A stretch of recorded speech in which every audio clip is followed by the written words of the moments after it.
ओम शांति। ओम शांति। ओम शांति।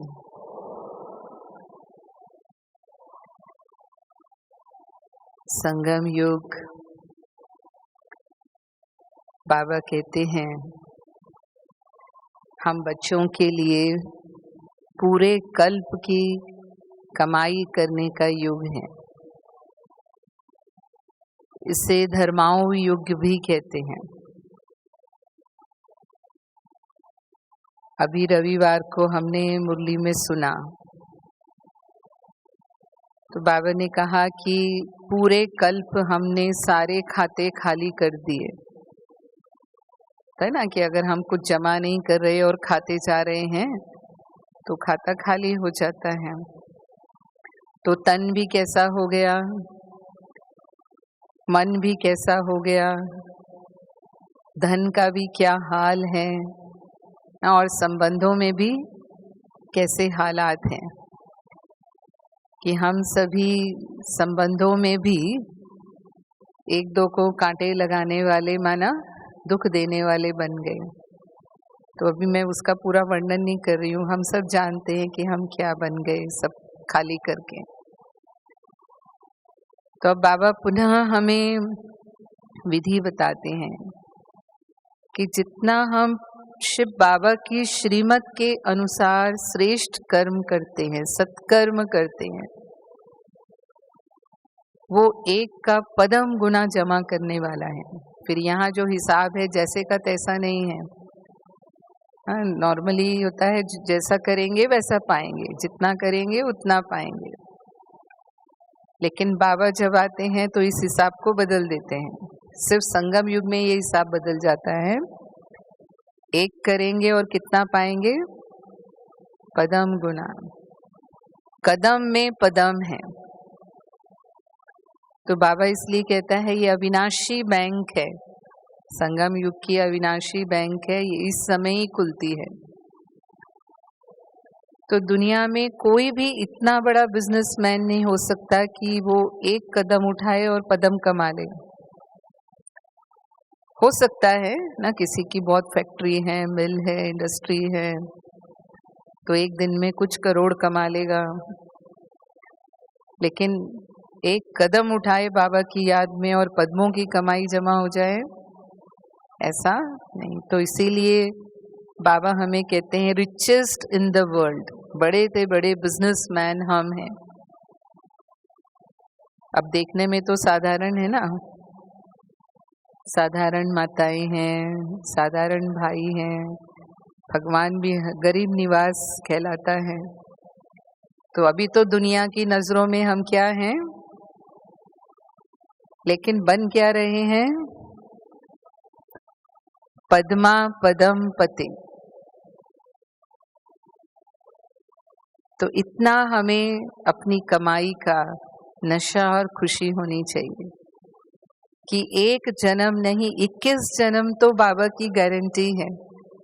और फिर वो भी नहीं, पूरे कल्प की कमाई हम यहीं कर लेते हैं। पूरे कल्प तक हमारा ये भाग्य चलता रहता है। लेकिन उसकी सहज विधि जो बाबा ने बताई हमें, जो भी बाबा ने हमें खजाने दिए हैं, जितना हम उन्हें यूज करते हैं, जितना हम उन्हें कार्य में लगाते हैं, उतना वो बढ़ते जाते हैं। स्थूल धन तो जितना हम यूज करते जाएंगे वो कम होता जाएगा। लेकिन ये अविनाशी खजानों की विशेषता है, जितना यूज करेंगे उतना और वो बढ़ते जाएंगे। तो बाबा हमेशा कहते हैं कि मैं बच्चों को नंबरवार नहीं देता हूँ, सभी को बाबा एक जैसा देता है, क्योंकि एक ही के द्वारा मिलता है। तो भगवान के पास कोई कमी नहीं है। ऐसा नहीं है जो 85 साल से आए उन्होंने तो पूरा ले लिया, अभी तो हम 1 साल से ज्ञान में आए हैं या कुछ महीनों से हम ज्ञान में आए हैं, तो क्या हमें भी उतनी प्राप्ति हो सकती है? क्या कहेंगे? हाँ, कुछ भाई बहने होंगे ना जो अभी पहली बार मधुबन में आए हैं, वो हाथ उठाएं जो पहली बार आए हैं। देखो कितने हैं, 25% तो पहली बार ही आए हैं ना? मधुबनी पहली बार आए हैं। और जिनको ज्ञान में चलते हुए अभी 1 ही साल हुआ है वो हाथ उठाएं, वो भी हैं। तो बाबा ने कहा कि इतना अखुट है बाबा के पास कि आप ब्राह्मण आत्माओं के अलावा अगर सारी दुनिया की आत्माएं भी लेने के अधिकारी बन जाएं तो भी अथाह है, तो भी भगवान के पास देने की कमी नहीं है। लेकिन जो लेते हैं वो उसको लेकर के यूज करना और उसको बढ़ाना, उसमें नंबरवार हो जाते हैं, इसीलिए अंतर आ जाता है। तो जो जो खजाने हमें मिले हैं, ज्ञान का खजाना, गुणों का खजाना, शक्तियों का खजाना, समय का खजाना, श्वास और संकल्प, 6 खजाने बाबा ने हमें विशेष रूप से, ऐसे तो और भी हैं लेकिन जैसे हम कहते हैं बहुत शक्तियां, लेकिन अष्ट शक्तियां उसमें विशेष हैं। तो ये हमें जो खजाने मिले हैं वो हमें निरंतर यूज करते रहना है, स्व प्रति भी और औरों के प्रति भी। ऐसे नहीं यूज करना माना सिर्फ दूसरों के लिए ही करना है, नहीं, वो मेरे लिए भी उतना ही यूजफुल है, तो अपने प्रति भी हम यूज करेंगे तो भी वो बढ़ेगा, जमा हो जाएगा। तो ज्ञान का खजाना, रोज बाबा हमारा ज्ञान रत्नों से श्रृंगार करते हैं। शिव बाबा है ही ज्ञान के सागर, और हमें ये पढ़ाई अंत तक पढ़नी है। नॉलेज को कहते ही हैं, knowledge is source of income. दुनिया में भी जो ऊंची पढ़ाई पढ़ते हैं ना, वो उनकी कमाई ज्यादा होती है। जितना हायर स्टडीज करते हैं उतना ही अच्छा कमाते हैं। तो यहाँ भी पढ़ाई पर आधार है।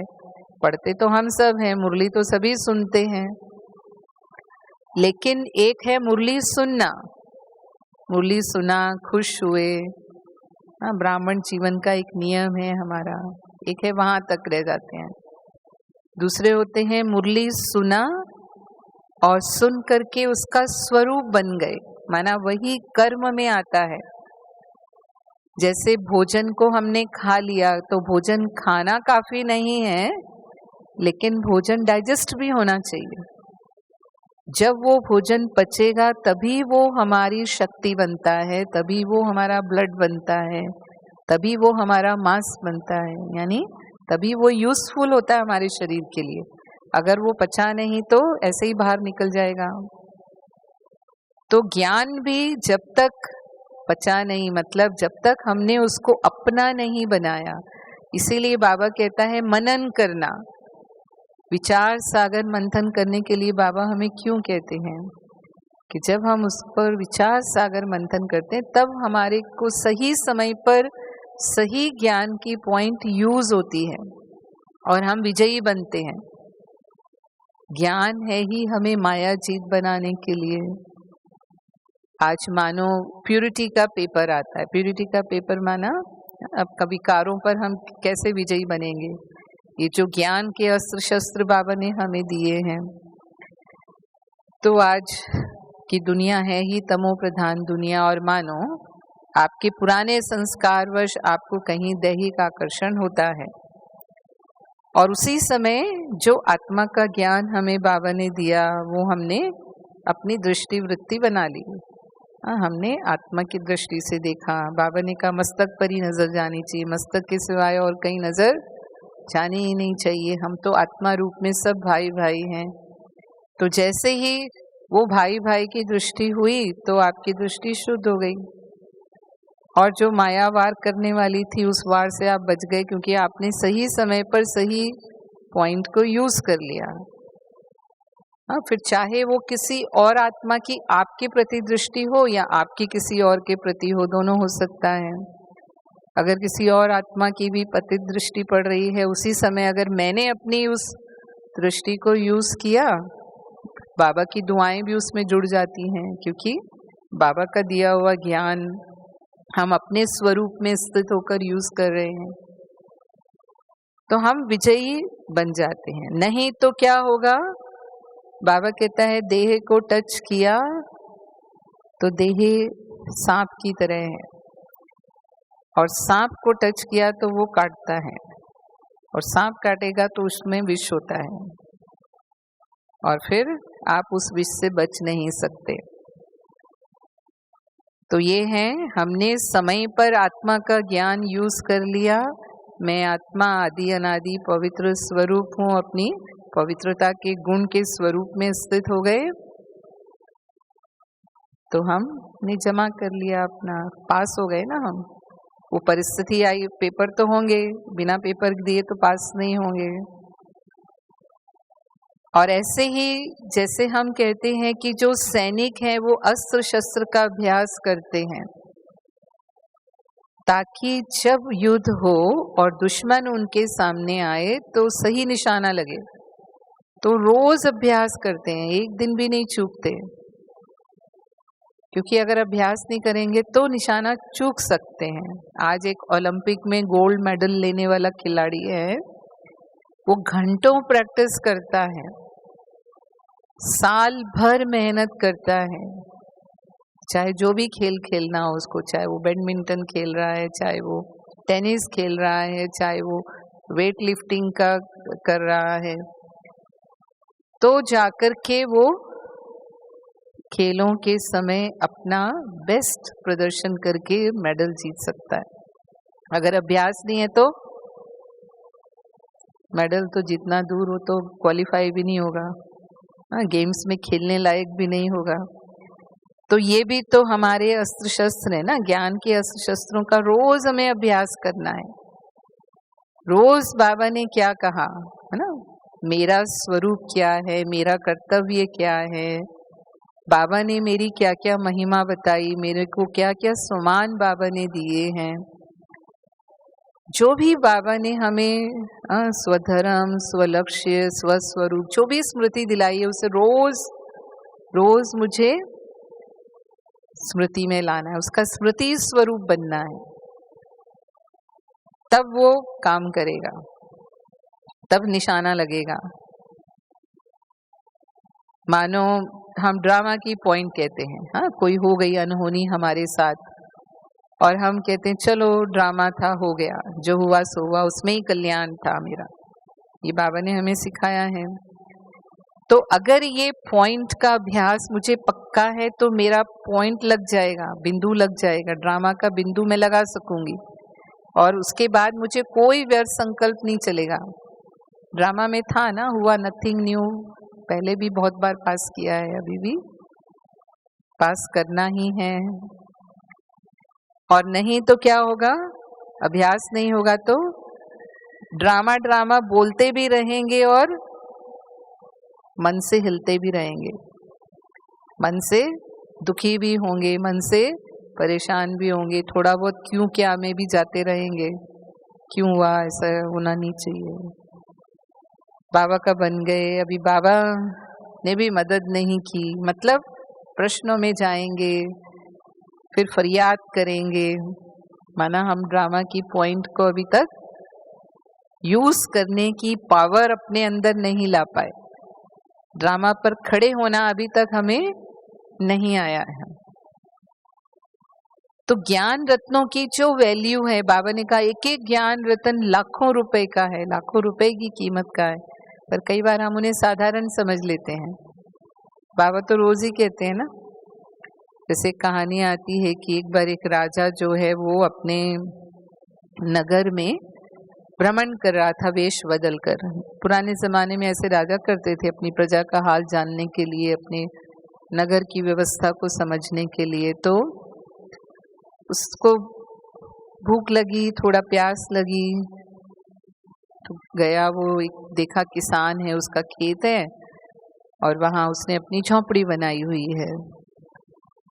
तो वहां जाकर उसने आवाज दी ना, पानी मिलेगा करके। तो किसान ने देखा कोई अतिथि आया है, तो उसने बहुत प्यार से उसको बिठाया, जो भी उसके पास था उसको खिलाया, उसको छाछ वगैरह दिया, सब कुछ, मतलब वो बहुत संतुष्ट हुआ उस की जो आवभगत उसने की।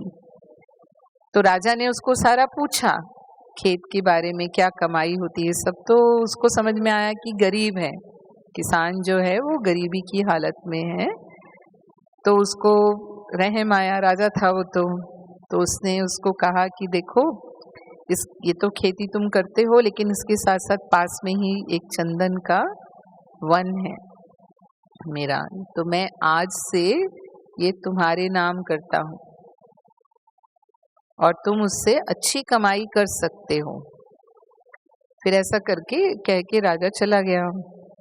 अब वो किसान था, उसको तो चंदन का कुछ मालूम नहीं, चंदन क्या होता है। वो देखने गया तो देखा पेड़ है, जैसे जंगल में पेड़ होते हैं ऐसे पेड़ खड़े हैं। अब वो तो चूल्हा जलाता था, उसके लिए लकड़ी चाहिए होती थी उसको, तो वो खुश हो गया, चलो मेरे को जंगल काटने के लिए ज्यादा दूर नहीं जाना पड़ेगा, यही नजदीक में मुझे मिल गया। और उसने रोज वो चंदन के पेड़ काट करके अपने चूल्हे में जलाना शुरू कर दिया। कुछ साल हो गए, राजा फिर उस तरफ आया तो राजा को उस किसान की याद आई। तो उसने सोचा अब तक तो वो किसान बहुत अच्छा हो गया होगा, उसको मैंने इतना मूल्यवान वो वन दे दिया, बहुत कमाई कर ली होगी उसने, अच्छा घर वर होगा अब उसके पास।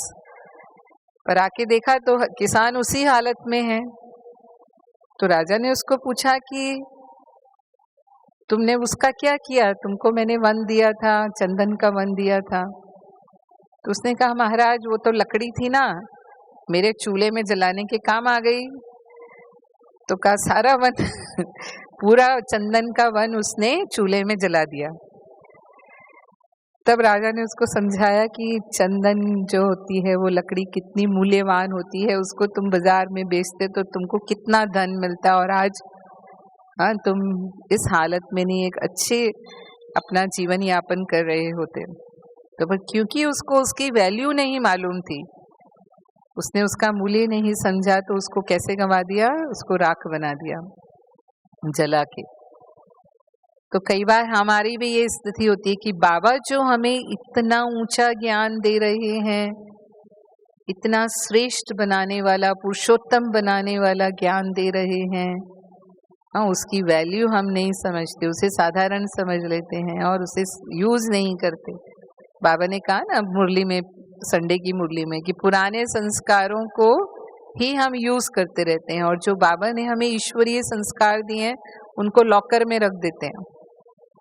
बहुत लोगों की आदत होती है कि नई चीजों को तो रख देंगे और पुरानी चीजों को यूज करते रहेंगे, और फिर क्या होगा, पुरानी चीजों के साथ ही चले जाएंगे, वो नई चीजें अलमारी में ही पड़ी रह जाएंगी। और वो देख देख के खुश होते रहते थे कि भाई ये मेरे पास ये है, ये है, ये है, इतना है। तो बाबा ने कहा कि बच्चों को ऐसा नहीं करना है, जो बाबा ने दिया है उसे यूज करना है। तो ईश्वरीय संस्कारों को यूज करो, ऐसे नहीं इतना मेरे अंदर ज्ञान है, बाबा ने तो हमें इतना ज्ञान दे दिया, पर वो ज्ञान है, ज्ञान को यूज तो करो, दूसरों को भी बांटो। दूसरों को बांटना माना जो भी हमारे मित्र संबंधी हैं, जितना हमने ज्ञान को अनुभव में लाया है उतना ही अनुभवी मूर्त बनकर जब हम उनको सुनाते हैं तो वो उनको भी लगता है, वो तीर उनको भी लगता है। और ये हमारी जिम्मेवारी है कि किसी का भी उलाना ना रहे। हमारे जो भी कनेक्शन में आत्माएं हैं, जो भी हमारे दायरे में, कम से कम 100 आत्माएं तो एक के दायरे में होती ही हैं, उन तक बाबा का संदेश जाना ही चाहिए। और अगर हमें सुनाना नहीं आता है तो हम उन्हें सेंटर तक तो ला ही सकते हैं, सेंटर के किसी प्रोग्राम में तो ला ही सकते हैं, माना उनको संदेश जरूर मिल जाए, ताकि वो लास्ट में ये ना कहें कि आपको पता था भगवान आया है और आपने हमें बताया ही नहीं तो हम भी पुरुषार्थ कर लेते। तो जितना हमने ज्ञान बांटा उतना ही वो हमारा ज्ञान धन के लिए, विद्या धन के लिए, तो दुनिया में भी कहते हैं कि जितना हम दान करते हैं उतना ही वो और बढ़ता जाता है। और दूसरा खजाना मिला है हमको गुणों का खजाना। तो जब बाबा ने जो हमें सर्वगुण संपन्न बनाया है, उन गुणों को हम अपनी धारणा में लाते हैं तो हम दूसरों को सुख देते हैं, स्वयं भी सुखी रहते हैं, दूसरों को भी सुख देते हैं, स्वयं भी संतुष्ट रहते हैं, दूसरों को भी संतुष्ट करते हैं, दूसरों को भी हम दुआएं देते हैं तो हमें भी दुआएं मिलती हैं। तो हम कैसे सेवा कर रहे हैं? अपने चलन से। और इसीलिए कहावत है कि actions speak louder than words, माना कर्मों की ध्वनि शब्दों से ऊंची होती है। उपदेश देना आसान होता है, लेकिन वही चीज जब कर्म में होती है, जब लोग हमारे कर्मों में देखते हैं, हमारे चरित्र में देखते हैं, हमारे व्यवहार में देखते हैं, तो उनको भी हिम्मत आती है कि ये कर सकते हैं तो हम भी कर सकते हैं, ये भी तो घर गृहस्थ में रहते हैं, ये भी तो नौकरी करते हैं, ये भी तो धंधा करते हैं, ये भी तो अपने सारे समाज के कार्यों को निभाते हैं, फिर भी देखो इनका जीवन कितना पवित्र है, कितना श्रेष्ठ है, तो हम भी कर लेंगे। तो हम प्रेरणा देने के निमित्त बन गए। ये सेवा, ये ज्ञान सुनाने की सेवा से भी ऊंची सेवा। इसलिए बाबा कहते हैं गुण दान करना माना वरदानी मूर्त बनना। हम सीधा ही हिम्मत देते हैं उनको, और इसीलिए हमारे समीप संबंधों में हम ज्यादा ज्ञान सुनाएंगे ना तो लोग नहीं सुनते हैं, इतना प्रभावित नहीं होते हैं, क्योंकि वो आपके कर्मों को देखते हैं और जानते हैं। वो अगर आपको दिखाई देते हैं कि पहले आप क्या थे और ज्ञान में आने के बाद आप क्या हो गए, वो सेवा करता है, वो उन्हें बाबा के समीप लाता है। और शक्तियों का स्टॉक हमारा जमा होना चाहिए। बाबा हमेशा कहते हैं कि अंत समय में आत्माएं आपके सामने आएंगी तो शक्तियां चाहेंगी, इतनी कमजोर होंगी हर तरह से आत्माएं, तो हमारे पास जब होंगी तभी तो हम उन्हें दे सकेंगे। अगर हमारे पास ही जमा नहीं है तो हम कैसे देंगे? तो सर्व शक्तियां जो बाबा ने हमें दी, मास्टर सर्वशक्तिवान बनाया, पहले तो हम यूज करें उन्हें। सहन करने की शक्ति है, कहाँ तक हमारी सहन करने की शक्ति काम करती है? कहाँ चाहिए हमें सहन शक्ति? ज्यादातर जब लोग हमसे कोई गलत व्यवहार करते हैं, कोई विघन रूप बनते हैं, कोई हमारा अपमान करते हैं, कोई हमें दुख देते हैं, तब उनके प्रति कोई भी व्यर्थ संकल्प न चले। बोलना तो दूर की बात है, लेकिन व्यर्थ संकल्प न चल के बल्कि उनके प्रति और ही रहम की भाव, उनके प्रति और ही शुभ भावना हो, उसको हम सहन शक्ति कहेंगे। तो क्या हम आत्माओं के प्रति ऐसा कर पाते हैं? वो कैसी भी हैं,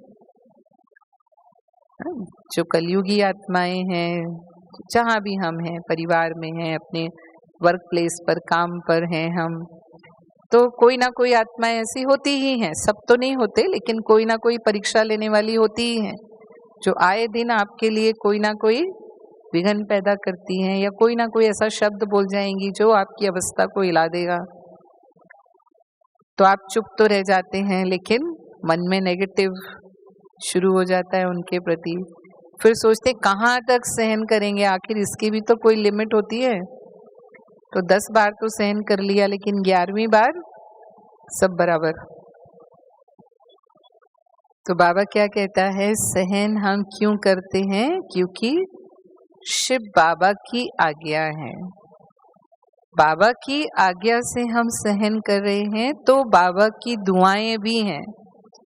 और इसीलिए सहन करना मरना नहीं है, लेकिन सहन करना क्या है? भविष्य में शहंशाह बनना है।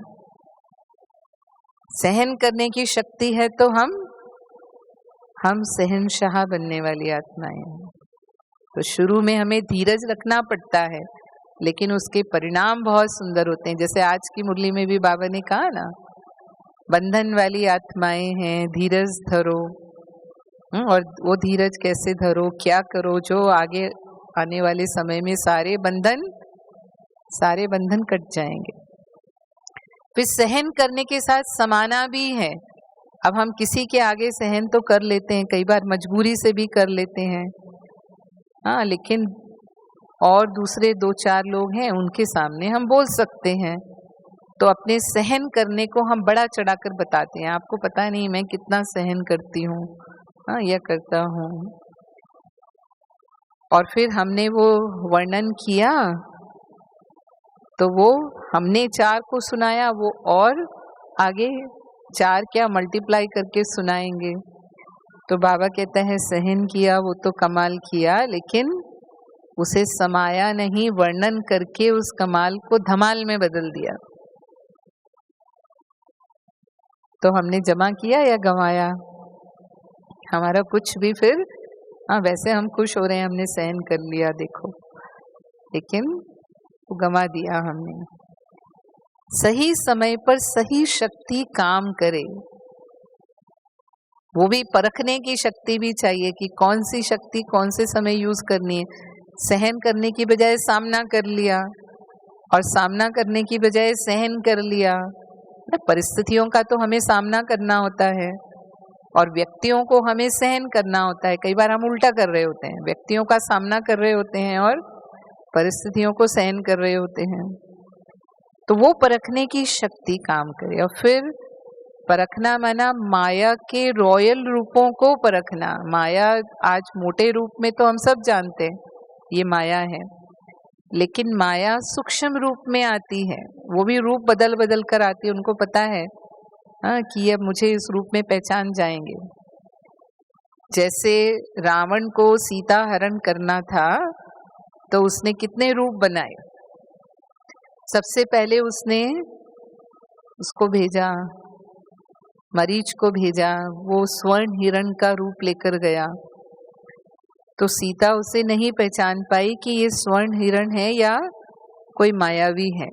तो उसने राम को जबरदस्ती उसके पीछे लगा दिया कि मुझे ये चाहिए। दूसरा आकर्षण में भी आ गई ना, स्वर्ण हिरण के आकर्षण में भी आ गई।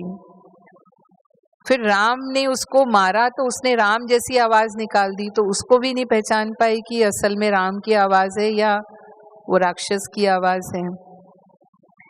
फिर उसके बाद लक्ष्मण ने रेखा खींची उसके लिए, और फिर रावण आया साधु के रूप में, तो नहीं पहचान पाई कि ये रावण है या असली साधु है।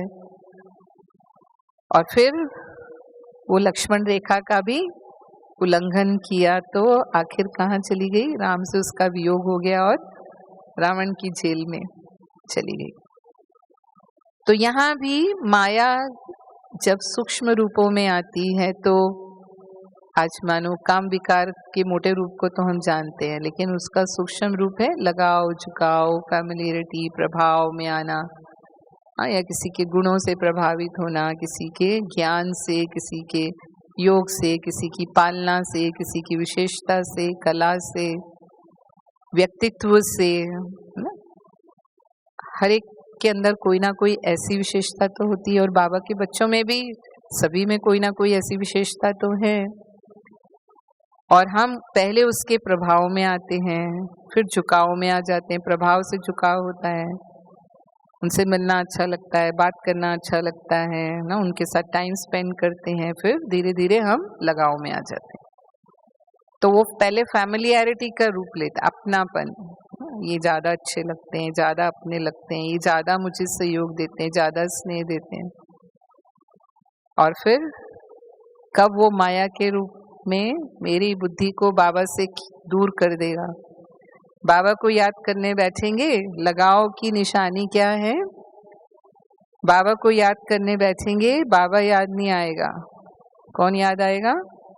वो आत्मा जिससे आपको एक्स्ट्रा स्नेह हो गया है या मिल रहा है, दोनों ही बातें। तो बाबा कहता है स्नेह ठीक है, सबसे स्नेह रखो, वो तो बाबा हमें सिखाते हैं, लेकिन एक्स्ट्रा में गए तो अंश आ गया, काम विकार का अंश। माया ने उसको हमसे दूर करने के लिए यूज करना शुरू कर दिया। बाबा से माया हमें दूर करती है, हमारा योग तुड़ाती है बाबा से, और हम कमाई से वंचित हो गए। कि बाबा की याद से कमाई है या आत्मा की याद से कमाई है? आत्मा को याद करेंगे तो हिसाब किताब बनेगा, कर्म बंधन बनेगा। बाबा को याद करेंगे तब हम कर्म बंधन मुक्त कर्मातीत बनेंगे, है ना। तो माया के इन रूपों को भी हमें परखना है। सूक्ष्म रूपों को कई बार हम उसको बहुत साधारण रूप से, अरे ऐसा तो होता ही है ना, ऐसा तो चलता ही है ना, इतना थोड़ी होगा, ये तो सभी करते हैं। फिर दूसरों बड़ों बड़ों को भी देखना शुरू कर देते हैं, महारथी को भी, हाँ ये भी तो ऐसे करते हैं, मैंने भी किया तो क्या हुआ। पर देखना किसको है? बाबा को देखना है। फॉलो किसको करना है? हमें बाबा को फॉलो करना है। कोई महारथी आत्मा भी पुरुषार्थी है, वो भी गलती कर सकती है। तो ऐसे नहीं है कि हमें आत्माओं को फॉलो करना है, सी ब्रदर सिस्टर नहीं करना, सी फादर करना है ना? फिर हमारे लिए चाहिए निर्णय करने की शक्ति। कई बातों में हमें निर्णय लेना होता है। निर्णय लेना है तो जब हम उलझन में हैं तो हम बाबा को देखें। ब्रह्मा बाबा अगर इस समय होते, ये जगह पर होते तो क्या करते? आपको तुरंत समझ में आ जाएगा आपको क्या करना चाहिए। मानो कोई लोक लाज की बात है, सब प्रवृत्ति में रहते हैं, कई लोक लाज की बातें आती हैं तो हम थोड़ा सा दुविधा में होते हैं, क्योंकि ज्ञान के अनुसार चलेंगे तो लोक लाज नहीं निभा सकेंगे। लोक लाज निभाने जाएंगे तो बाबा की मर्यादा से हम दूर जा रहे हैं। तो फिर बाबा को देखते ही आपको समझ में आ जाएगा कि बाबा ने लोक लाज की परवाह नहीं की। ये जो संगम युग पर हमें शिव बाबा मिला है, बाबा ने जो हमें श्रीमत दी, बाबा हमेशा श्रीमत पर चले। ये लोक लाज तो हम जन्मों से निभाते आए ना, फिर भी क्या मिला। और आप आज एक को खुश करोगे, दो को, चार को खुश करोगे, वो अभी खुश हो जाएंगे, कल फिर नाराज हो जाएंगे। कितना भी खुश कर लो, वो हमेशा तो खुश रहने वाले हैं नहीं। अब असल में हमें किसे खुश करना है? बाबा को खुश करना है। भगवान हमसे खुश है, उसकी दुआएं हमें हैं, तो हमारी कमाई ही कमाई है। तो हमें ब्रह्मा बाबा कुछ देख लेना है कि बाबा ने इस समय क्या किया, वही कर्म का निर्णय मुझे लेना है।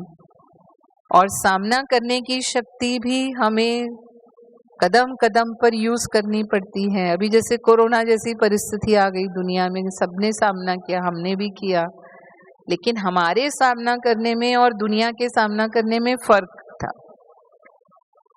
क्योंकि हमारे साथ बाबा है और हमें तीनों कालों का ज्ञान है। हमें ये भी पता है ये क्यों हो रहा है, इसलिए इतना भय नहीं हमको।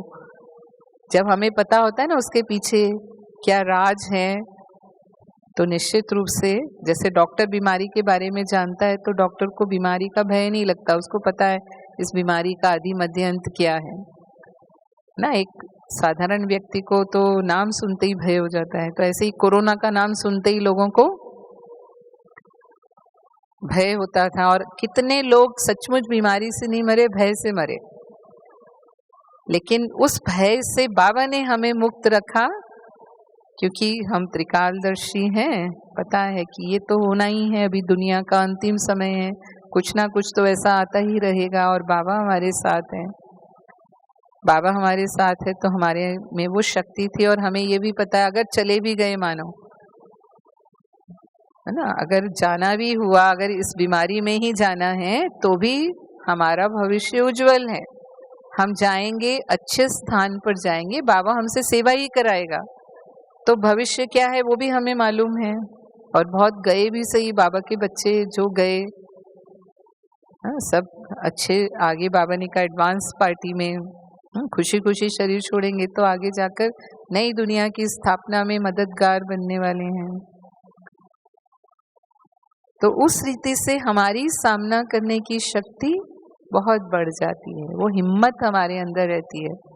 और हिम्मते बच्चे मददे बाप, तो बाबा की मदद भी उतनी ही हमें मिलती रहती है। और असंभव चीजें भी संभव हुई हैं, ऐसे भी बहुत बाबा के बच्चों के अनुभव, ऐसे समय पर कैसे बाबा की मदद मिली जो मन न चित, ऐसी ऐसी बातें हुई। और सहयोग देना तो हम कहेंगे कि आवश्यकता के समय किसी के काम आना सबसे बड़ा पुण्य होता है। दुनिया में भी इस चीज को मानते हैं। तो यहाँ भी हम बाबा के बच्चे सभी के सहयोगी हैं। कोई भी आत्माएं, उन्हें जिस भी तरह से आवश्यकता है और हम सहयोग कर सकते हैं तो जरूर हमें उनका सहयोगी बनना है। और विशेषकर यज्ञ की सेवाओं में तो हम तन मन धन से सहयोगी बनते। बाबा के कार्य, ईश्वरीय कार्य में तो हम सब एक एक उंगली अपनी लगाते, यथाशक्ति यथा योग्य जो सेवा, बाबा कहते हैं ना, हड्डी हड्डी सेवा करनी है हमें। जितना हम सेवा में हड्डी लगाएंगे उतना ही, जितना हम बाप पर बलिहार जाएंगे उतना ही बाबा भी हम पर बलिहार जाएगा, उतना ही हम प्राप्तियों के अधिकारी बनेंगे। सेवा हमारा भाग्य बनाने वाली है। सेवा से ही हम सहयोगी बनते। तन मन धन तीनों तरह से हम सेवा करते हैं। मनसा वाचा कर्मणा से भी हम सेवा करते हैं। और सेवा कमाई करने का साधन है, भाग्य बनाने का, भाग्य को बढ़ाने का साधन है। बाबा ने हमें ये कलम अपने हाथ में दे दी है, हम जितना चाहें उसको चलाएं, यूज करें। तो मनसा सेवा क्या है?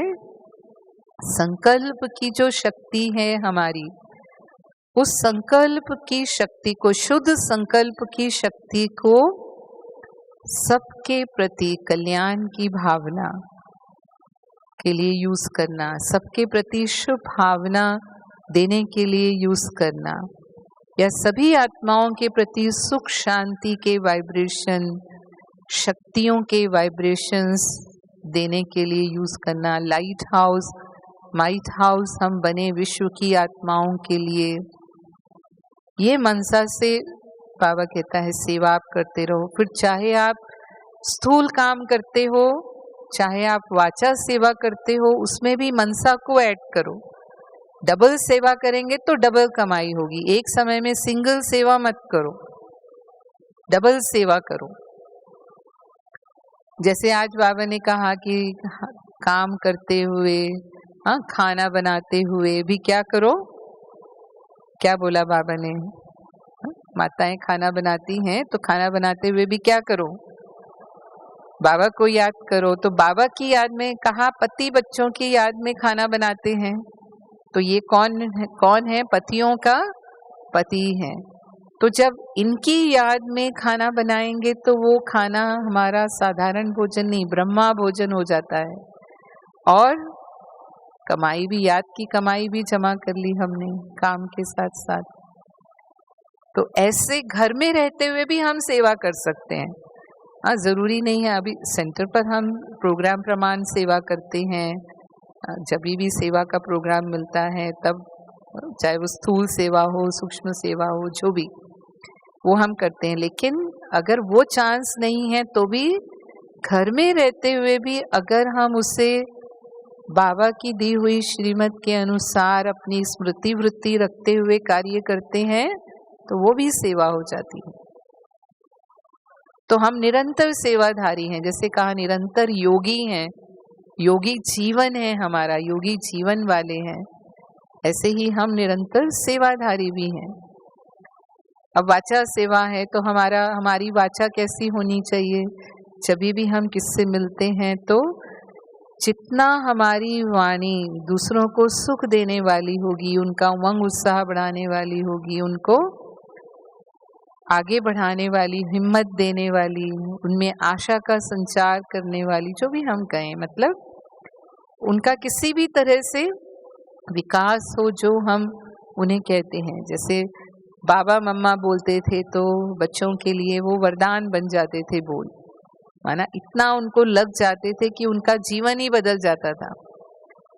तो ऐसे हमारे बोल हों तो बोल भी सेवा करता है। और अगर हमको फालतू बोलने की आदत है, वाणी से सेवा नहीं होगी। होता है ना, कुछ लोग बिना मतलब ही बातों का विस्तार करते रहते हैं। बात होती है छोटी और उसको राई को पहाड़ बना देंगे। तो फिर कोई भी हमारी बात पर विश्वास भी नहीं करेगा। अगर हम किसी को कुछ समझाना भी चाहेंगे ना, जैसे है मम्मा का मास चल रहा है अभी, तो मम्मा के लिए हम क्या सुनते हैं, मम्मा बहुत गंभीर थी, जहाँ बहुत आवश्यक होता था मम्मा वहां ही बोलती थी, और मम्मा कितनी भी सेवा करती थी कभी वर्णन नहीं करती थी। मम्मा बाबा जैसी सेवा तो कोई भी नहीं करते हैं, नंबर 1 रहे वो। लेकिन फिर भी जैसे होता है ना, लोगों को अपना नाम मान शान की इच्छा होती है, सेवा जो हम करते हैं वो जितना निर्विघ्न है, जितना निस्वार्थ है, जितना निमित्त भाव से की गई, उतना उसका फल पूरा जमा होता है। सेवा हम सभी करते हैं, क्योंकि सेवा करना तो सहज भी है, वैरायटी सेवाएं हैं, काम करने के हम अभ्यस्त होते हैं। लेकिन क्या होता है, अगर मैंने अपने पुराने संस्कार मिक्स कर दिए, मैंपन आ गया, मेरापन आ गया, थोड़ा ऐसे भी आ गया कि इतनी सेवा मैंने की, मेरा नाम तो लिया ही नहीं इन्होंने, इतनी सेवा मैं करती हूँ, पूछते भी नहीं है मुझको, थोड़ा थोड़ा कहीं कहीं आ जाता है, फीलिंग आ गई मानो, है ना, थोड़ा भी मान शान का अगर आ जाता है, हम इतना धन सफल करते हैं, कहीं हमारा नाम नहीं। दुनिया में तो क्या होता है, धन लगाएंगे ना थोड़ा भी तो पूरा उनका बोर्ड पर बोर्ड लगा देंगे उनके नाम से, इन्होंने इतना धन लगाया मंदिर में या अस्पताल में या धर्मशाला में, जहाँ भी। तो बाबा क्या कहता है, अगर हमने उसका फल यहीं स्वीकार कर लिया तो हमने उसको यहीं खा लिया, वो हमारा जमा नहीं होता है। तो ये सब चीजें अगर हमारी सेवा में आती हैं तो ये विघन रूप है, और हम कच्चा फल यहीं खा रहे हैं, कर भी रहे हैं, खा भी रहे हैं। ऐसे होते हैं ना, रोज की कमाई खाने वाले, और दुनिया में भी होते हैं ना, वैरायटी होता है। जो मजदूर होते हैं वो क्या होते हैं, रोज कमाने वाले, रोज खाने वाले होते हैं। जो मिडिल क्लास होती है वो क्या होती है, सारा महीना कमाती है, जो भी अमाउंट मिलता है उसमें से फिर कुछ बचत भी करते हैं, खाते हैं, और इतना उनके पास होता भी है कि कोई आवश्यकता पड़े, इमरजेंसी हो तो वो बचत भी रख लेते हैं। और कुछ तो इतना कमाते हैं कि उनका इतना जमा होता है कि उसी से और कमाई होती जाती है, खर्च तो छोड़ो। फिर कहते हैं धन ही धन को कमाता है। तो बाबा के भी नंबरवार हैं बच्चे कमाने वाले हैं ना। कुछ होते हैं रोज कमाते हैं, रोज खा लेते हैं। मैंने अमृत वेला किया, मुरली सुनी, कमाई किया, और फिर सारे दिन में थोड़ा समय तो पास हो गए। जो भी हमारे सामने आते हैं पेपर, मानो मुरली सुन के गए तो बैटरी चार्ज है ना, उस समय किसी ने आके कुछ बोल दिया तो भी हमने शांति से बात की, प्यार से बात की, जैसे कुछ हुआ ही नहीं। 2 घंटे तो बढ़िया गए, उसके बाद बैटरी डिस्चार्ज हो गई और हमने मुरली का मनन तो किया नहीं ना। तो क्या हुआ, फिर पुराने संस्कार शुरू हो गए। अब कोई सामने आया, उसने 1 बोला तो मैंने 4 बोल दिया। बाद में भले याद आता है, अरे मेरे को तो 4 नहीं बोलना था। तो क्या किया मैंने, यहाँ पर 1 का 100 गुना, बाबा कहते हैं ना 1 का पदम गुना कमाते हैं तो ज्ञानी है, और अगर हमने गलत कर्म कर दिया तो उसका 100 गुना दंड भी है, उसका विक्रम भी उतना ही बनेगा। फिर वो बीच का फल वही फल है, ऐसे नहीं मल्टीप्लाई होता है। तो ऐसे हम गमाते हैं। तो रोज का रोज अगर हम खत्म करने वाले हैं तो भविष्य कमाई फिर हमारी जमा नहीं होती। और अगर हमने डिससर्विस कर दी, सेवा करते करते कई लोग डिससर्विस भी कर देते हैं, यानी बाबा का नाम बदनाम करने के निमित्त बन जाते हैं किसी भी कारण से। मानो हमारी कोई चलन ऐसी चली, हमने जो बाबा का नाम बदनाम होता है, तो अगर आपने 1 बार डिससर्विस की तो आपकी 10 बार की सर्विस को वो खत्म कर देगी। और अगर किसी विकार के वश हो गए, मानो जिसमें बाबा काम विकार को तो बहुत ज्यादा कहता है कि ये ऐसे हैं जैसे 10वीं मंजिल से गिरने के समान है ना। साकार मूली में बाबा ये शब्द कहते हैं कि कमाई चट हो जाती है, अब तक की जितनी भी कमाई आपने की, आप ज्ञान में चलते हैं सालों से और कभी एक बार विकार के वश हो गए तो उसके पहले तक जो कमाई आपने की थी सब ब्लैंक, सारा माइनस हो जाता है। तो ये कर्मों की गुह्य गति है जो बाबा हमें समझाते हैं। तो वो जमा का हिसाब ऐसे है, इसीलिए हमें थोड़ा सावधान रहने की जरूरत है कि हम जो कमाई कर रहे हैं वो इतनी ऊंची कमाई कर रहे हैं, पद्मा पदम पति बन रहे हैं, तो उसमें कहीं हमारा घाटा ना हो जाए। आज भी बाबा ने व्यापारी की बात की ना, व्यापारी क्या करते हैं, अपना पोता मेल रखते हैं, तो अपने को घाटा नहीं होने देते वो कभी भी। रोज रात को सोने से पहले अपना पोता मेल निकालते हैं। तो हमें भी अपना जमा का खाता चेक करते रहना है, और जिसका खाता भरपूर होगा, बाबा कहता है उसके चेहरे से दिखाई देगा। जो चेहरा होगा उसमें ईश्वरीय नशा होगा, भविष्य का भी नशा होगा, खुशी होगी। जैसे दुनिया में भी जो अच्छे खाते पीते घर के लोग होते हैं उनके चेहरे से नजर आता है कि ये भरपूर हैं, और फिर उनकी नजर कोई छोटी छोटी बातों में उनकी बुद्धि नहीं जाती है, क्योंकि प्राप्त है ना, तो इसीलिए कोई ऐसी चीजों की आकर्षण हो नहीं, नजर जाएगी ही नहीं। तो यदि हमारा खाता भरपूर है, जमा का खाता भरपूर है, तो हमारी सूरत ही सर्विसेबल होगी, सूरत से दिखाई देगा वो कि इनके ईश्वरीय कमाई कितनी है। तो हमें अपनी चेकिंग रखनी है, अपने जमा के खाते का हिसाब रखना है। और ऐसा नहीं बाबा ने तो हमें बहुत दिया है लेकिन हमने उसको अलमारी में बंद करके रखा है, यानी बुद्धि रूपी अलमारी में उसको बंद करके रखा है। अरे गुण भी बहुत हैं, शक्तियां भी बहुत हैं, ज्ञान रतन भी बहुत हैं, और कितना वैल्यूएबल समय दिया भगवान ने हमें, लेकिन यूज करते रहो उसको। जितना यूज करेंगे उतना ही वो हमारा सफल होगा, और हम जमा करते जाएंगे और सफलता को भी पाएंगे। बाबा दूसरे शब्दों में कहते हैं, सफल करो सफलता पाओ। ओम शांति।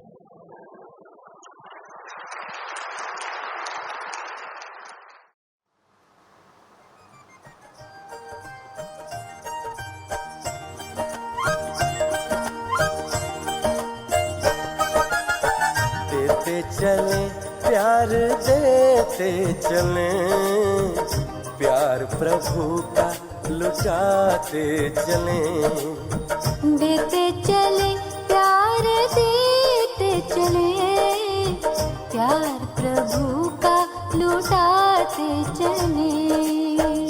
दीप राहों में जलने लगेंगे, जीवन सभी के संवरने लगेंगे, देते चले प्यार देते चले, प्यार प्रभु का लौटाते चले।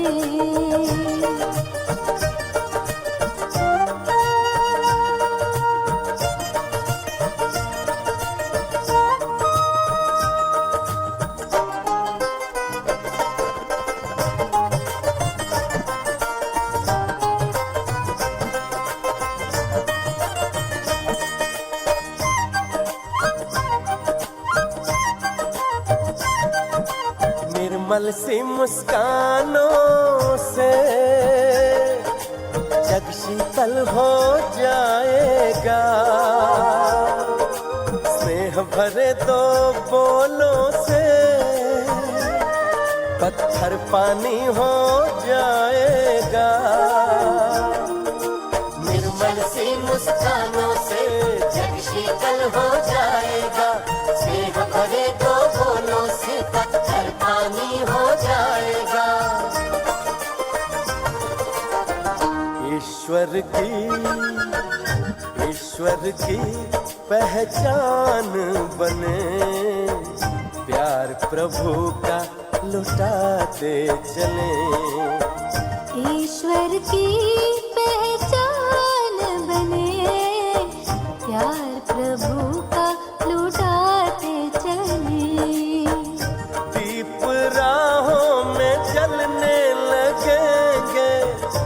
जीवन सभी के संवरने लगेंगे। देते